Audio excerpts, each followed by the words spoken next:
habang sinusubukan ng isang batang babae na sabihin ang kanyang huling pamamaalam sa kanyang ina, ay nilagay niya ang kanyang cellphone sa loob ng kabaong nito bilang simbolo na lagi silang magiging magkakonekta. Pero nang makatanggap siya ng tawag mula sa libingan ng kanyang nanay, ay halos mahimatay siya sa kanyang narinig.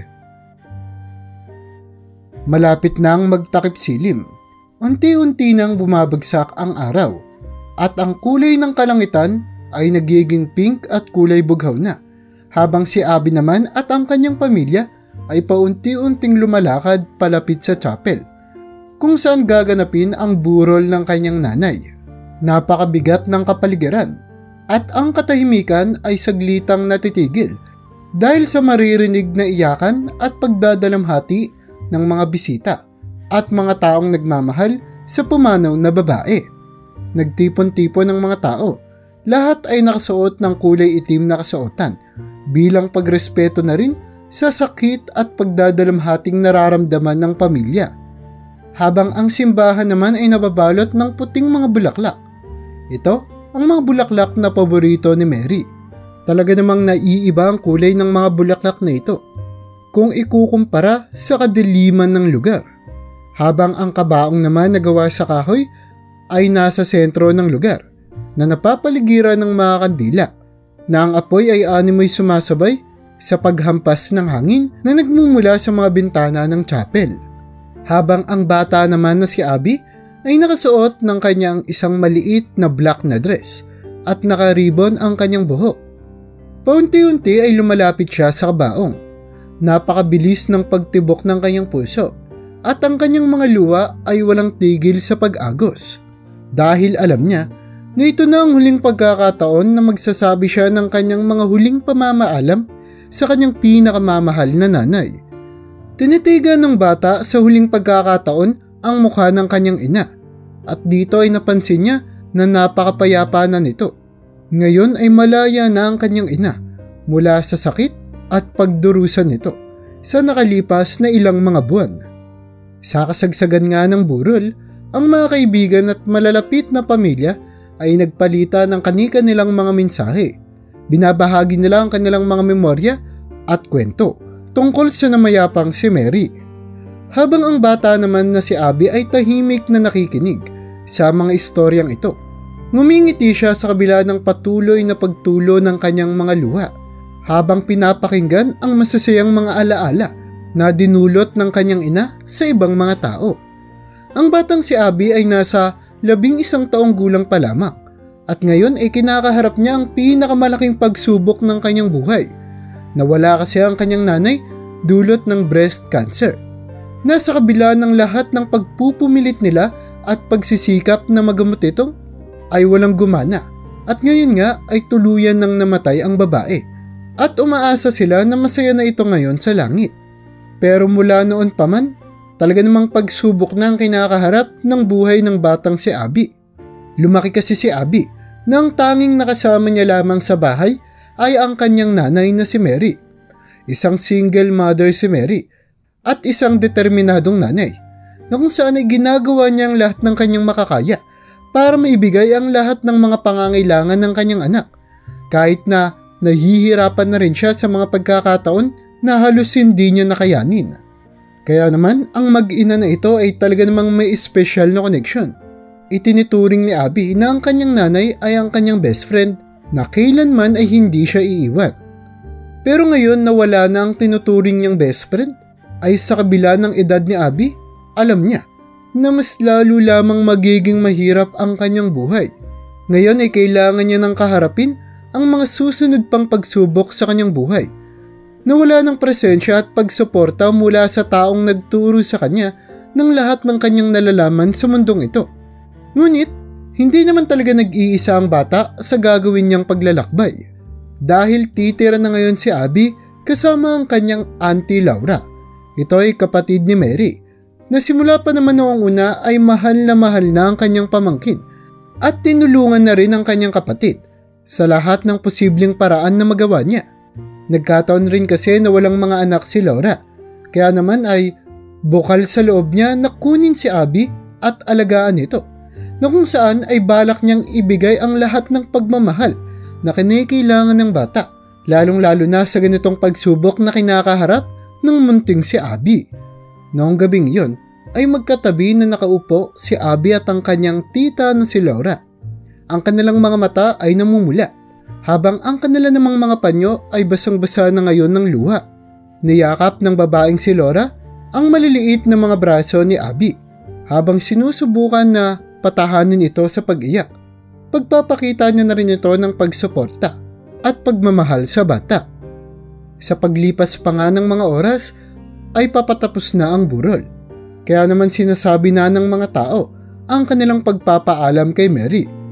Isa-isa sa kanila ang naglalapag ng mga bulaklak at nagsasabi ng mga salita ng pakikiramay sa kanyang anak at sa kapatid niyang si Laura. Pero sa mga pagkakataong ito ay biglang lumakas ang kalooban ni Abby at bigla siyang tumayo habang hawak-hawak ang telepono ng kanyang ina sa nanginginig niyang kamay. Napatingin sa kanya ang kanyang tita na si Laura at naiintindihan nito kung ano ba ang gustong gawin ng bata. "Sigurado ka ba, anak?" Pagtatanong ni Laura sa kanya na puno ng pag-aalala sa nararamdaman ng kanyang pamangkin. Tumango naman ang bata sa kanya habang sinusubukan nito na pigilan ang kanyang mga luha. "Gusto ko pong malaman niya na kahit na anong mangyari, lagi niya akong kasama. Kahit na hindi na po siya makapagsalita." Saad ng batang babae. Halos mabilaukan na siya sa pagsasalita. Ang kanyang boses ay hindi na nga rin malinaw dahil sa pilit niyang pagpigil sa kanyang mga luha. Dahan-dahan ay lumapit siya sa kabaong at ang bawat niya mga yapak ay punong-puno ng bigat at pinaghalo-halong emosyon, katulad na lamang ng kalungkutan, takot, pag-aalala at kabilisahan. Lahat ng ito ay nagsisiksikan sa maliit niyang puso. Alam niya na ito na ang huling pagkakataon na magpapaalam siya sa nanay niya at gusto niya na maging makabuluhan ito sa isang paraan na kahit na anong mangyari ay makakabuo sila ng koneksyon kahit nasaan man siya lupalop ng mundo. Dahan-dahan ay inilagay ng bata ang cellphone sa tabi ng katawan ng nanay niya at bumulong siya. "Mama, mahal na mahal po kita. Ngayon po, lagi ka na pong magiging parte ng sarili ko. At sa tuwing mamimiss po kita, iisipin ko na lang po na isang tawag lang po yung pagitan nating dalawa." Ang bagay nga na iyon ay sumisimbolo ng koneksyon nila sa pagitan ng isang ina at nangungulilang anak na ngayon ay kailangan na ngang laging magpakatatag. Kahit kasi sa nakalipas na mga buwan sa ospital, noong nagka-lockdown dahil sa COVID-19 at hindi magawang mabisita ng kawawang bata ang kanyang ina, ang cellphone na iyon ang naging daan para magkaroon sila ng komunikasyon sa pamamagitan ng pagpapalitan ng mga mensahe, kung saan ay kalimitan din silang naka-video call at binabahagi ang mga importanteng kaganapan sa kanilang mga buhay. Ang walang tigil na komunikasyon na iyon ay nagpatatag naman sa pagitan nilang dalawa, na kung saan ay malaking tulong ito para kahit hindi man makita ng personal ng batang si Abby ang kanyang ina sa hospital, ay nagkakaroon pa rin naman sila ng pagkakataon na makapag-usap. Kaya naman, para kay Abby, ay sumisimbolo ang cellphone na ito ng kanyang hindi matitinag na pagmamahal, pagkakaibigan at pagsuportang laging naramdaman niya mula sa kanyang pinakamatalik na kaibigan, ang kanyang ina. Kaya naman sa pamamagitan ng paglalagay nito sa kanyang kabaong, ay pakiramdam niya na kahit sa papaanong paraan ay nagkakaroon sila ng hindi matitinag na koneksyon at naipagpapatuloy nito ang kanilang mga memorya ng magkasama. Matapos niyang ang tagumpay itong mailagay sa kabaong ng kanyang ina, ay patuloy ang pagbagsak ng mga luha sa mukha ng kawawang bata habang papalayo siya ng papalayo sa kabaong. Agad namang nilapitan ni Laura ang kanyang pamangkin at niyakap ito ng mahigpit. Binabahagi ang sakit at pangungulila na nararamdaman ng bata. Ngayon ay magkasama na nilang haharapin ang walang kasiguraduhan na kinabukasan, habang dala-dala ang mga memorya ng pinakamamahal na ina at isang kapatid at pinapanatili itong buhay sa kanilang mga puso. Para sa kawawang si Abby, napakahirap ng unang gabi ng burol ng kanyang ina. Pero sinigurado naman ng kanyang tita na si Laura na nahanda niya na ang lahat ng kailangan at ginawa niya ito ng buong pag-iingat. Naglagay na rin siya ng ilang mga larawan ni Mary at Abby sa paligid ng buong kwarto ng bata sa pag-asang sa pamamagitan nito ay kahit papaano maiibsan ng sakit na nararamdaman niya. Pero habang pinapanood ng bata ang mga larawan na iyon, ay lalo lamang nakaramdam ng pagdadalamhati ang kawawang si Abby. Lalo lamang siyang nakaramdam ng kasikipan sa kanyang dibdib. Habang nakahiga siya sa kama at sinusubukan na makatulog, pero gising na gising pa rin ang kanyang isip at tandang-tanda niya pa rin ang mga nangyari sa libing. Mula sa kanyang huling pagpapaalam sa kanyang ina at ang pakiramdam na tila ba ay kulang siya bilang tao. Lahat ng yon ay hindi na mawawala sa kanya. Umikot-ikot siya sa kama habang sinusubukan na diinan ang unan sa kanyang dibdib. Na tila ba'y nakakatulong ito para maibsan ang sakit na nararamdaman niya. Muli ay patuloy na namang bumuhos ang mga luha sa mukha ng batang babae. Niyaan niya na lamang ang kanyang sarili na umiyak habang yakap-yakap ang kanyang unan at sinusubukan na intindihin kung bakit kinuha ang kanyang ina sa kanya ng tadhana sa ganito kabilis na panahon. Nakakaramdam siya ng takot, galit, pagkalungkot at ang higit sa mga iyon ay nakakaramdam siya ng napakalalang sakit na tila ba'y kinakain siya nito mula sa kanyang mga lamang loob. Kawawang bata. Pero kailangang magpatuloy ng kanyang buhay. Sa sumunod pang araw sa bahay ng kanyang tiyahin, na ngayon nga ay bago niyang tahanan, nag-almusal muna ang bata. Habang ang kanyang tita Laura naman ay kinakailangang magtrabaho dahil kahit na nagdadalamhati pa ito sa pagkawala ng kanyang kapatid, pero responsibilidad niya naman na ang kanyang pamangkin na dapat ay ituring niya na ngayon na isa niyang anak. Kaya naman ang babaeng si Laura ng trabaho ay isang manikurista ay hinalikan ang kanyang pamangkin. Abby, babalik rin ako ha, pero habang wala pa ako, damhin mo muna tong bahay. Make yourself at home kasi simula ngayon bahay mo na rin to. At pag uwi ko mamaya, babalik tayo sa dati mong bahay para kunin yung iba pang mga gamit na naiwan doon, okay? At nga pala, si Helena, yung kapitbahay natin, nandyan lang siya ha, kaya kung kailangan mo ng kahit na ano, tawagan mo lang siya, naiintindihan mo? Sumagot at tumango naman ang batang si Abby. Opo tita, maraming salamat po. Simula po ngayon, sisiguraduhin ko na po na makakapag-adjust ako na walang presensya at pagsuporta ni mama. Determinado ngunit malungkot na saad ng bata. Napakalinaw pa kasi sa kanyang memorya ang huling pagpapaalam na ginawa niya sa kanyang ina at ang cellphone na nilagay niya sa kabaong nito. Ito ang nagpapalakas ngayon sa kanyang kalooban. Gumagaan kasi ang pakiramdam niya kapag naiisip niya na kahit kakaiba man ang ideyang iyon, ay pakiramdam niya ay lagi niya pa rin nakakasama ang kanyang ina. At sa pagkakataon ngang makaalis na ang kanyang tita, ay mag-isa na lamang ang bata. Ginamit niya ang pagkakataon na ito para kahit papaano ay malibot ang buong bahay at makahanap ng espasyo na kung saan ay pwede siyang makakonekta sa memorya ng kanyang ina. Habang inahalungkat at pinagmamasdan ni Abby ang mga gamit ng kanyang tita, na tila ba ay naghahanap siya ng isang bagay na pwedeng magpagaan sa nararamdaman niyang sakit, ay bigla na lamang tumunog ang kanyang cellphone. Nasorpresa at natakot ang bata. Agad niya itong kinuha at tinignan sa screen kung sino ang tumatawag sa kanya. Tila ba'y tumigil sa pagtibok ang kanyang puso nang makita niya ang pangalan ng kanyang ina na lumabas sa screen ng kanyang cellphone. Ito ang tumatawag sa kanya. Noong una ay nag-alinlangan muna ang bata bago sagutin ang tawag. Nababalot siya ng takot at pagkasorpresa na nagdudulot para halos manginig siya. Paanong makakatawag sa kanya ang namayapa niyang ina? At doon ay naalala niya na nilagay niya nga pala ang cellphone ng nanay niya sa kabaong.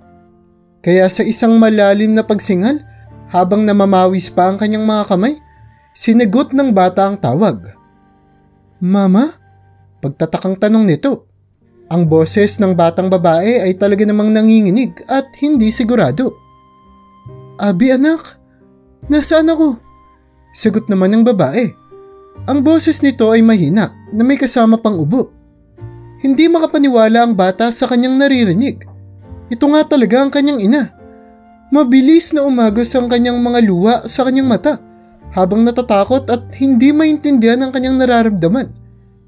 Paano? Paano ito nangyari, Mama? Ikaw, patay ka na. Saad ng nagdadalamhating bata habang sinusubukang kontrolin ang kanyang pag-iyak. Anak, nasaan ako? Bakit napakadilim at sikip ng lugar na to? Hinihingal-hingal pa na pagsasalita ni Mary habang ang kanyang anak naman ay natatakot na sa mga nangyayari.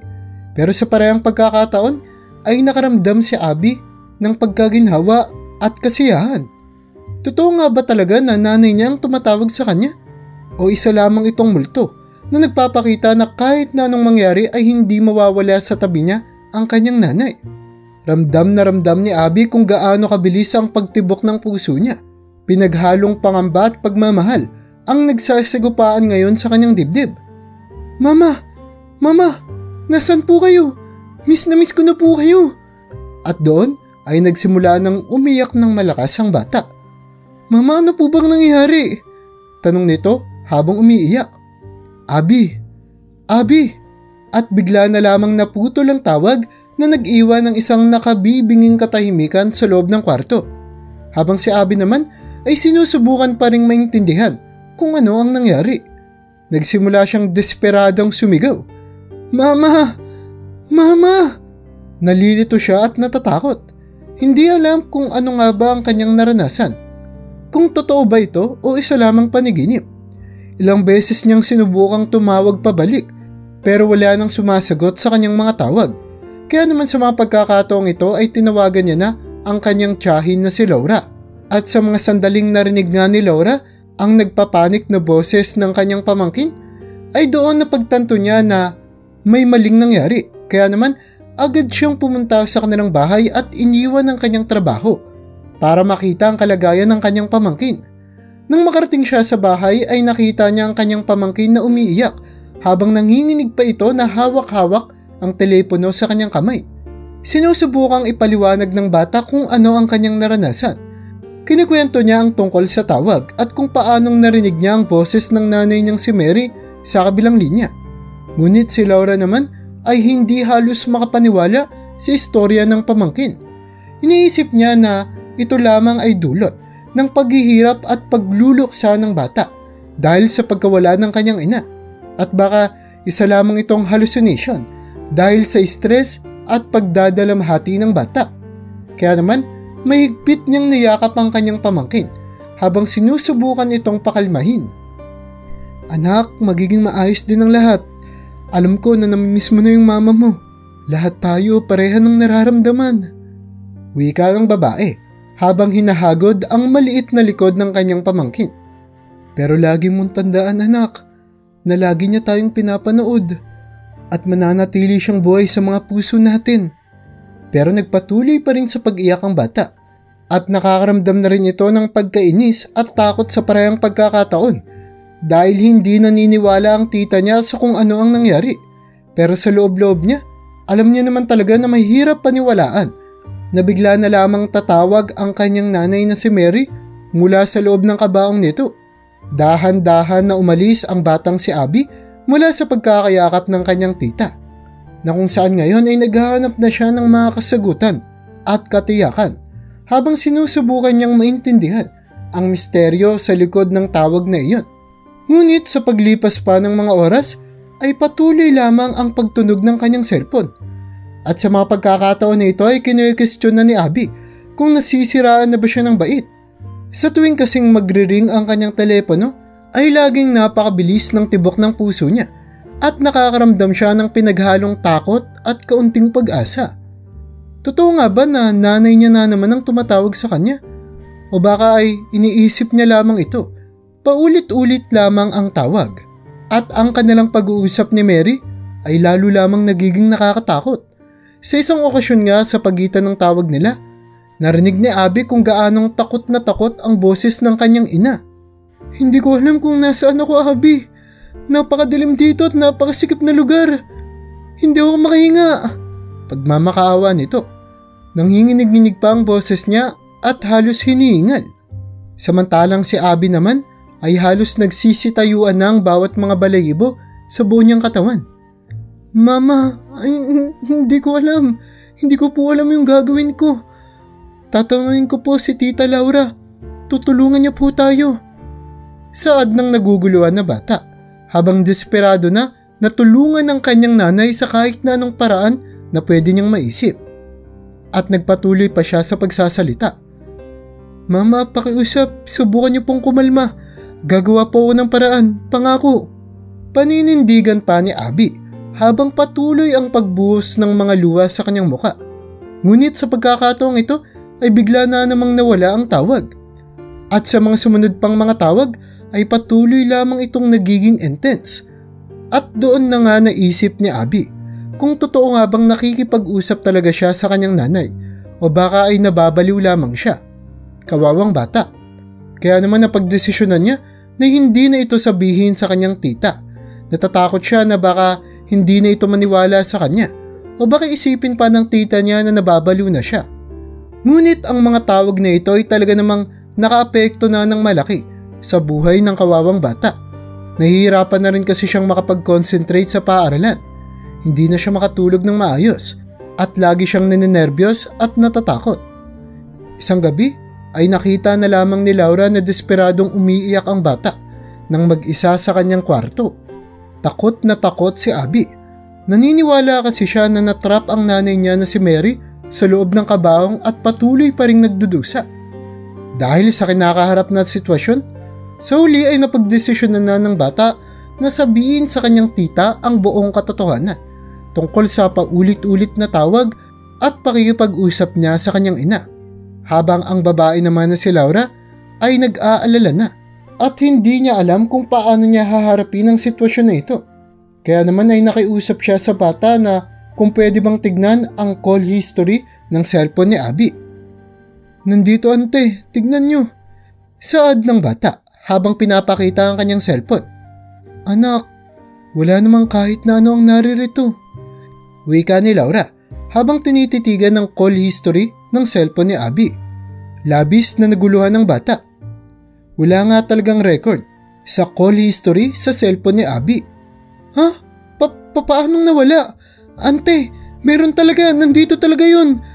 I swear, nandito po talaga yun. At sa mga pagkakataong ito, ay nagsimula na namang umiyak ang batang babae. Habang ang kanyang tita naman na nasaksihan ang buong pangyari ay napagtanto kung gaanong nagdurusa talaga ang kanyang pamangkin. Kaya naman determinado na siya na tulungan ito. Agad siyang nagsagawa ng appointment sa isang therapist na kung saan ay eksperto sa pagdadalamhati at trauma ng isang tao.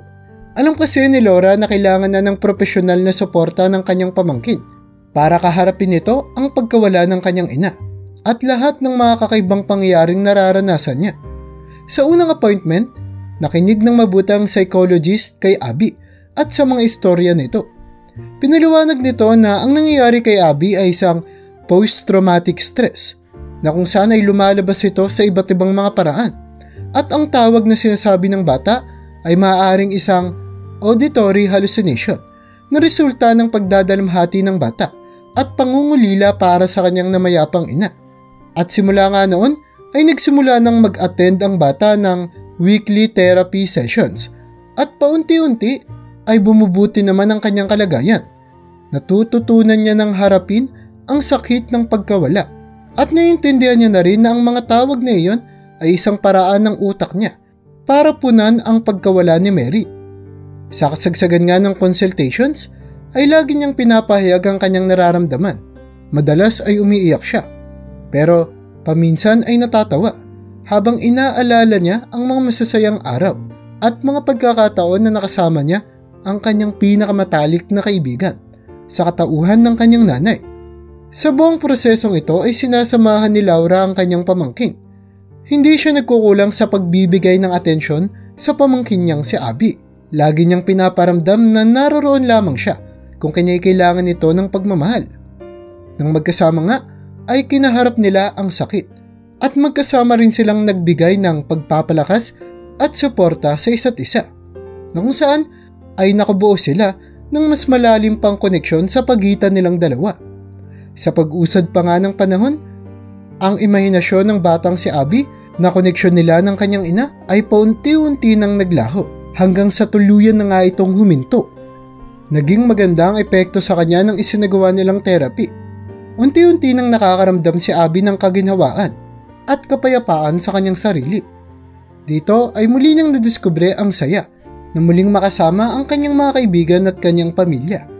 Nagkakasiyahan sila ng kanyang mga kaibigan sa pamamagitan ng pag-aaral at masasabi nga na paunti-unti nang bumabalik ang lahat sa normal. Ito ay kahit wala nang presensya ng pinakamamahal niyang nanay. Patuloy pa rin naman siyang inoobserba ng kanyang psychologist. Habang pinapanood nito ang pagprogreso ng bata, ay punong-puno siya ng satisfaction at pride dahil nagawa niyang maibalik sa kaayusan ang buhay ni Abby.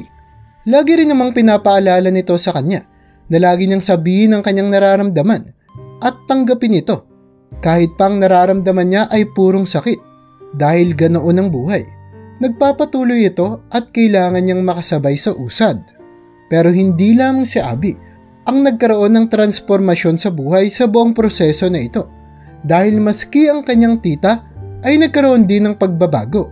Mas nagkaroon kasi siya ng pagkakataon na maging present bilang isang magulang ni Abby sa ganitong kahihirap na sitwasyon na kung saan ay laging nagbabahagi ang dalawa ng mga pagkakataon na punong-puno ng pagmamahala at pagsuporta sa isa't isa. Magkasama silang bumuo ng bagong mga memorya at pinatatag ang kanilang relasyon. At simula nga noon ay maituturing na sila na isang buo at payapang pamilya. Mabilis na lumipas ang panahon. Tumanda na nga ang batang si Abby at pinagpatuloy niya lamang ang kanyang paglalakbay. Tuluyan siyang nakarecover sa sakit at nadiskubre niya ang kapangyarihan ng pagiging matatag.